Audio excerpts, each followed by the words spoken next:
Hi everybody, it's me AkashaWolf, and today we are going to be talking about Spectrophilia.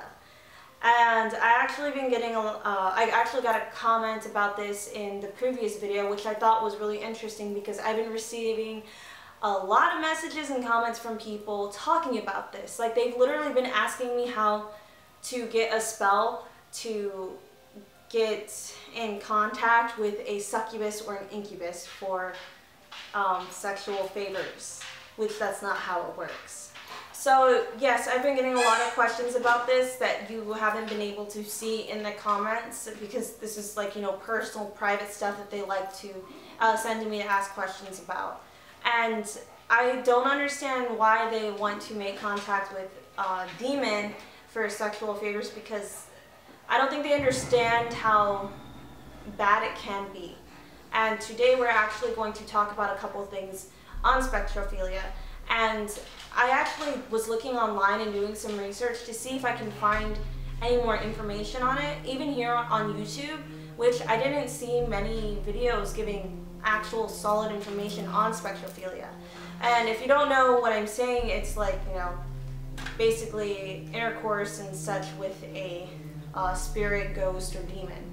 And sometimes even like fairies and things like that. But I think I'm going to save fairies and such for another video, and we're going to keep this video focused on ghosts, spirits, and demons. The definition for Spectrophilia is sexual attraction to ghosts or sexual arousal from images in mirrors, as well as phenomenon of sexual encounters between ghosts and humans. Also, something that I wanted to bring up before we start the video is, if you don't feel comfortable talking about like sexual stuff and whatnot, I wouldn't recommend this video for you. You should just wait for my next video. I don't want anyone that's not necessarily comfortable with this subject to watch this video. And I'm trying to avoid the younger people watching this video, but if you're a young person trying to get involved with these kind of things, then you should continue watching, so that way you know the possible dangers behind this. So the kind of spectrophilia that we're going to be talking about today is more towards the sexual intercourse and such with ghosts, spirits, or demons. We're not going to be talking about the whole mirror thing and just getting aroused from the thought of those things. We're talking about the actual act that happens between people and spirits or demons. And when we talk more about demons, we're talking more about succubus and incubus. And I have talked about these demons in previous videos, but on a separate subject. So whenever a person experiences, people who've experienced a sexual kind of relationship, not necessarily a relationship, but with a spirit or ghost, some people have experienced it with actual people that used to be like their husband or their wife, and they came back from like beyond the grave and such, and they're over here wanting to mess with them and everything. And there's like some TV shows that actually have a bunch of stories of people telling their story about these events and how this has happened to them. And a lot of people describe it as being way better than the real thing, way better than intercourse with another human, that it's like the most amazing sexual thing that they've ever done. A lot of times when people experience this, they're actually like sleeping, and it's kind of like they have like a wet dream or something, but other people, they wake up and realize that they're actually having an unseen force do things to them and with them, and they see it as basically them having intercourse with the spirit. Some people believe that it's that like REM thing that happens where you're asleep and then like it doesn't stop for it, basically the point when you can't move, basically that hasn't went away yet, so you're still kind of dreaming when you're awake. And that's what some people have tied it to, but there is actually no scientific documentation on spectrophilia. So it's like really difficult to talk about this subject because there's not that much out there on it.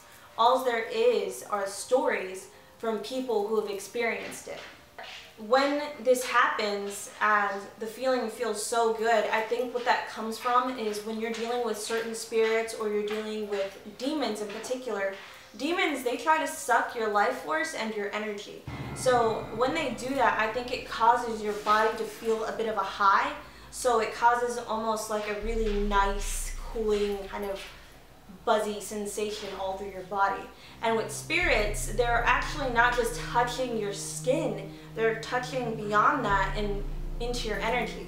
They're like messing with, I guess you can say, your aura and sending different vibrations through it with their own energy. And I think that's another reason why this feels so good to people.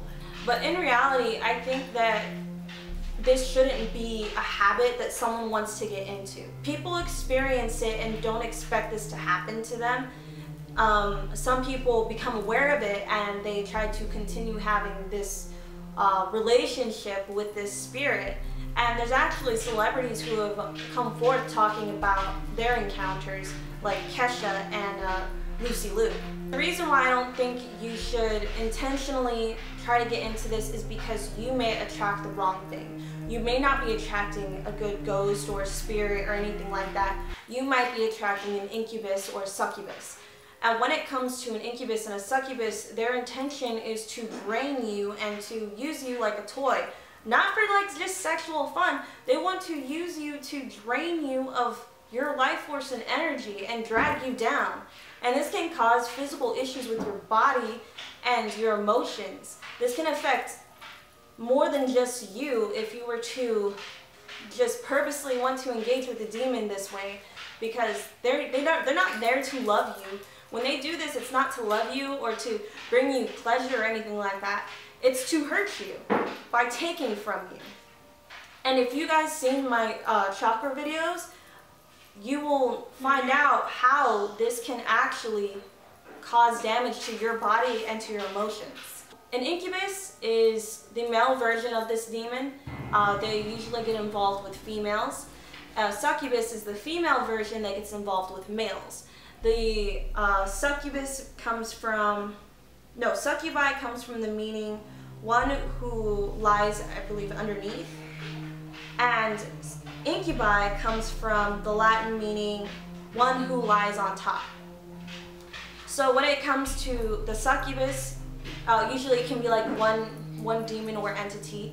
She will engage with sexual intercourse with a male. And at the same time, supposedly, or based on folklore, she takes the sperm from the male and hangs on to that, becomes a male, and then has intercourse with a female and tries to impregnate them. And basically, it's supposed to be like a bad demonic spawn. That child is supposed to be like, bad and demonic. They believe that Merlin was actually one of those children from an incubus, but not necessarily that he was a dark and evil thing or whatever. They just, the folklore behind it is that they're supposed to be bad. So again, like I keep on saying through this video, you shouldn't intentionally want to try to make contact with a ghost or a spirit so that you can get off for the most part. You shouldn't try to make contact with a demon to have those things happen to you, like sexual intercourse. That should not be an intention at all. And I know this is like a really weird subject to be talking about. It's a really, like, I guess you can say personal or whatever. It's a private thing. And I'm bringing it up though because I don't want people to think that, oh, I'm gonna call this incubus and we're gonna do it and then like I'm gonna have so much pleasure and stuff like that. I'm so lonely. I wanna like do all these things with this really hot succubus and stuff like that. And that's not the point. That's not how it's gonna go. Sometimes things get very violent. People who have dealt with succubus or incubus, they will sometimes have scratches and freaking marks and stuff all over their body, or stuff happening to their family members around them. It goes beyond just the sexual stuff, and I don't think people are understanding that, and they just think that they can do this and there won't be consequences for it. I don't think I've actually had an experience like this with an actual spirit or demon.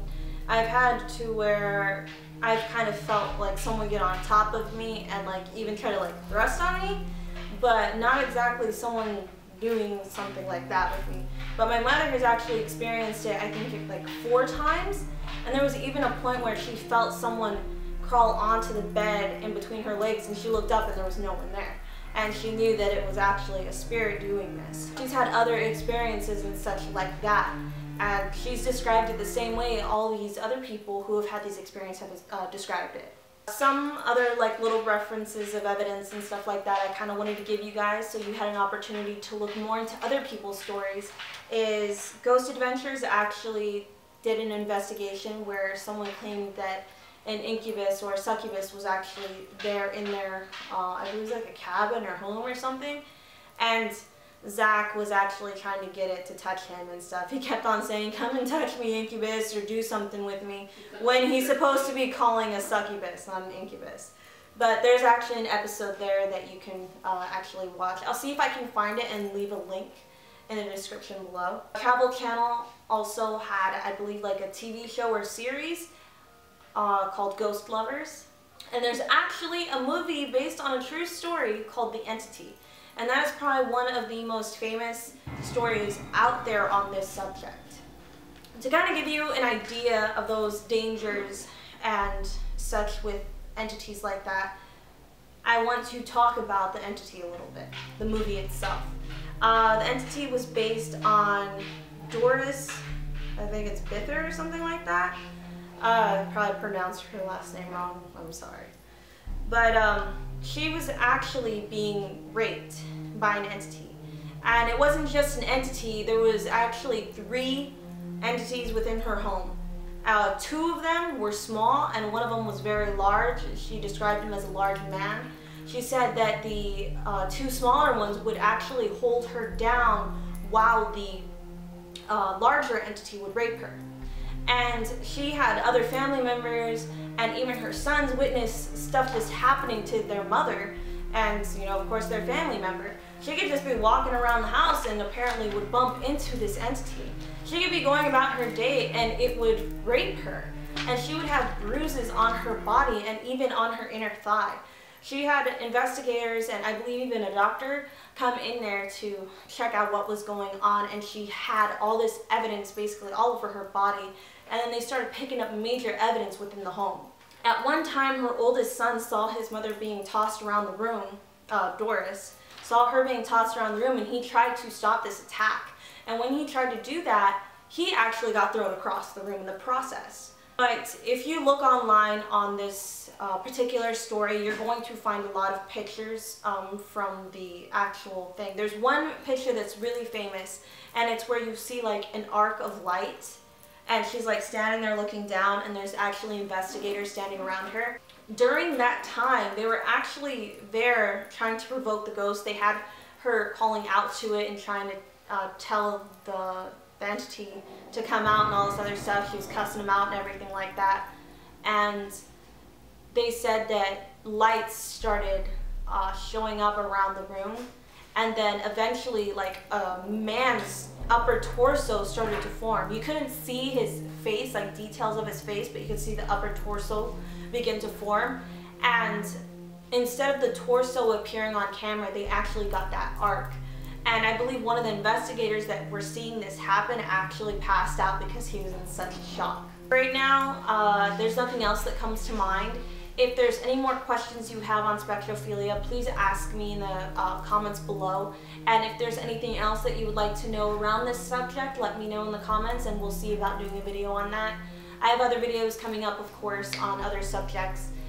I also have a review on this lipstick, if you guys wanted to check that out on my second channel. But yes, you guys, I hope this video helped you, especially with those of you who think that you want to get involved with a spirit or a demon. You don't know what you're getting involved with, so it's best not to mess with it. And if you're turning to a spirit or a demon or whatever in order to have those kinds of relations, then you should probably try to find some things out about yourself on why you would want to do that, so that way you can actually connect with living people better. And I know that kind of sounds messed up, but it's something to think about. You know, like, why are you wanting to do something like that, you know. There's a lot, I believe there's a lot of risks behind trying to do this, like intentionally trying to do something like this. And I really hope that you guys decide against it and not to do it. So you guys, I hope you enjoyed this video. Talk to you guys later. Goodbye and blessed be.